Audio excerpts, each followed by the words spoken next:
Grande Sud non si ferma, anzi moltiplica i suoi sforzi, anche perché ormai ci sono delle scadenze vicine, le elezioni regionali sono a ottobre, anche se ieri qualcuno sosteneva che forse Lombardo non si dimette alla fine. Ma il tema di elezioni è un tema molto incerto, sia per quanto riguarda le elezioni nazionali, perché lo stesso governo Monti è un governo in piena fibrillazione, sia a livello regionale. Bisogna come sempre lavorare come ha lavorato Grande Sud, con la presenza costante nel territorio, ascoltando gli elettori e soprattutto creando le condizioni per affrontare le emergenze.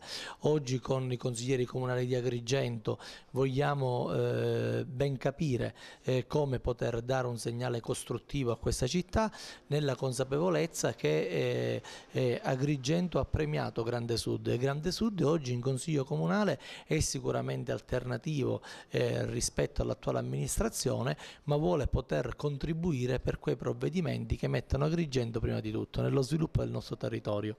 Il sindaco Zambuto ha la maggioranza praticamente assoluta anche in Consiglio Comunale, quindi diciamo che dovrebbe essere più facile governare.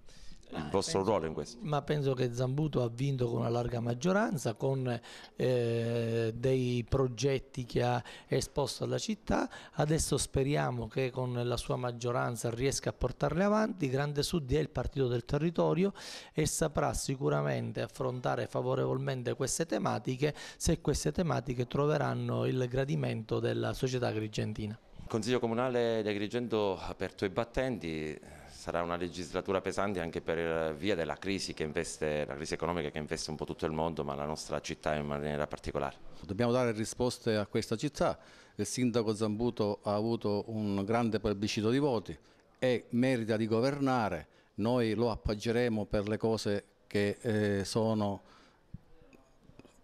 per la città, lo ostacoleremo e saremo opposizione per quanto consapevolmente e responsabilmente per cose che non sono di indirizzo per questa nostra Agrigento. L'Agrigento merita rispetto, merita rispetto. C'è una crisi occupazionale che è una grave emergenza. Vediamo ora sotto gli occhi di tutti Dalcementi, che è veramente una condizione particolare di grande crisi. Quindi si deve dare sviluppo, lavoro e occupazione a questa città. Queste tre parole coniano la dignità dell'uomo.